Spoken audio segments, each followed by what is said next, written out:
In this quick age where we want everything now, if we don't get it now, we quit. But this is a long-term process of development. Most cultural shifts occur in decades, not years, decades. Marriages develop in decades. We think about our lives in decades. I was from the 60s. Well, I grew up in the 70s. I grew up in the 80s. We think about our lives in decades, but we plan our lives in days. Very few people have a plan for the next 10 years. So how can you measure how good was the day when you don't have the decade in mind? How can you measure the success of a year if you don't have a long-term goal in mind? Where do you want to be 10 years from now? You evaluate the year, not whether good or bad happens in the year. This is going to be your year because you think that nothing's going to go wrong in the year. People going to die this year. People going to get sick this year. People going to have car wrecks this year. People going to get on your nerves this year. Things are going to happen to you that's not fair this year. That happens every year. That is life. I'm not talking about life. There will be no magic years where nobody dies. We need people to die. We don't have enough room. Death is a natural part of life. It's painful. It hurts. I'm not minimizing it, but understand that that is going to happen. You are not going to pray death away. Death is a reality. It always has been and will be. There will be no magic years as it relates to life. See, y'all don't like us when we tell the truth. And that's what makes us lie. That's what makes us lie, because we like to be lied to. And preachers like to be liked. So they say what you want to hear rather than what you need to hear. And then you're wondering why your faith doesn't work. You need somebody to tell you the truth. There will be no magic years where everything goes right and everybody likes you and everybody treats you good and everybody treats you right and you get everything you're going after. There will be no years like that. There's always going to be somebody getting on your nerves. There's always going to be somebody talking about you. There's always going to be somebody fighting you. There's always going to be something to solve. There's always going to be bad news. There's always going to be shocking news. And there's always going to be years full of good and bad. So how do we monitor whether the year is successful? We monitor it by how close it got us to the decade and the goal we set for the next 10 years. All those other things are distractions. God said, I will take the bad things and make them work for your good if you have purpose. If you have purpose, I will make all things work together for the good of them that love the Lord. Even the bad things, even the things you cried over, even the people who died, even the people who left you, even the people who forsake you. God said, if you keep your mind on what your purpose is, I'll make it work for your good. They'll curse you and I'll make it a blessing. They'll fire you and I'll open up a way for you. They'll walk over top of you and I'll choose you and bring you from the back row to the front row, because I am God. I bring up one, I take down another. I'm God all by myself, and I'm talking to the right people. I want to get you ready. I'm tired of giving you junk food and trying to get you to believe something that ain't never gonna happen. It's always going to be somebody crazy in your family. It's always going to be somebody disrespect you. It's always going to be somebody who don't want to treat you right. That is life.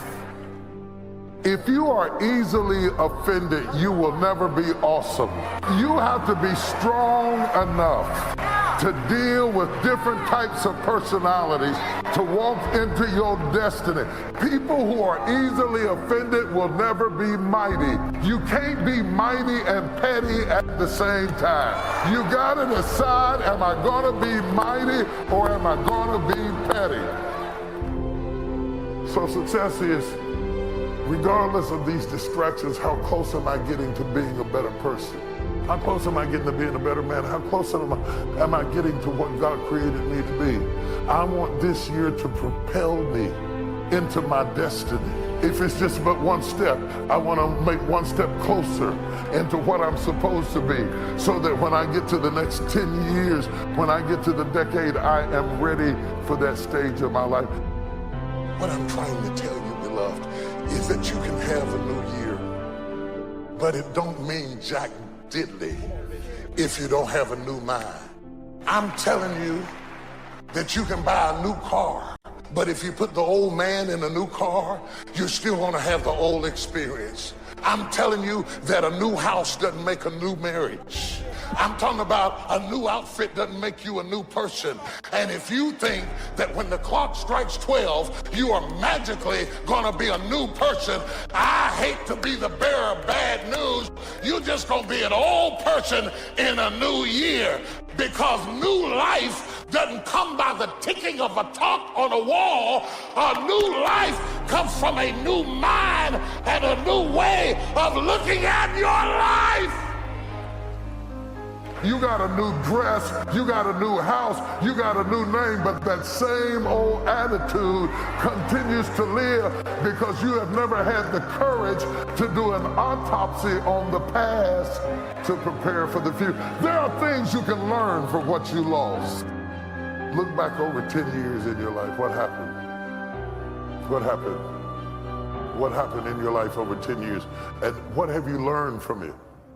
Because if you lost it and didn't learn anything from it, that means you have no profit from it. They're unprofitable. It doesn't mean that they didn't do business, but they didn't have anything left from what they lost. They broke even. I made it. Glory to God. It's another year. I made it. It's another year. I made it. It's another husband. I made it. I got me a new girl. I made it. I got me a new job. I made it. I moved into a new city. I made it. If you don't learn from what you lost, you have no profit. Why would you have that much pain and no profit? To have gone through that much pain ought to demand that you get something out of it that makes you wiser, that makes you stronger, that makes you better, that makes you healthier, that makes you whole. Roll away shame, roll away anger, roll away disgrace, roll away hostility. You gotta roll some things away. You gotta roll them away. What are you gonna leave behind? Are you willing to leave behind the way you talk? Are you willing to leave behind the way you think about your story? Most people, they never have a new experience because they never have new language. I gotta change my mind, I gotta change my mind, I gotta change my mind. I cannot step into the future and still think in my past. I cannot let the rumors and the stain of what they said about me destroy my opportunity. God, who am I preaching to? Studies show that your attitude can have a greater impact on your success than your IQ. You can be extremely talented, have incredible potential, but if you don't have the right attitude, it will keep you from rising higher. And we spend all kinds of time and money making sure the outside looks good. Eating right, working out, wearing the latest fashions, and that's all fine, but too often we're not spending any time on the inside. Nice clothes won't cover up a bad attitude. A pretty face, perfect makeup won't hide being bitter on the inside. A bad attitude makes you unattractive.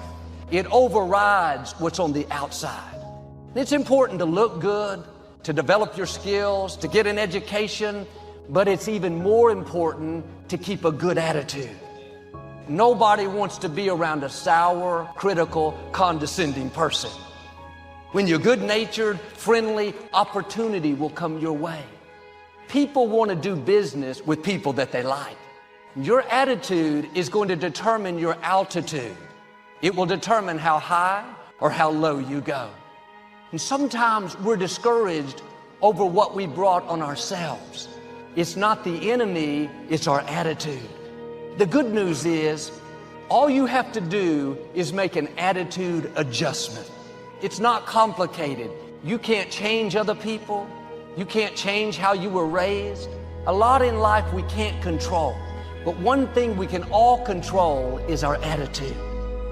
Just be on the lookout of the things that can destroy all the good you start. The war is on. And this evening, tomorrow, mentally, personally, socially, economically, you got to make sure you're winning the war. And this is part of it.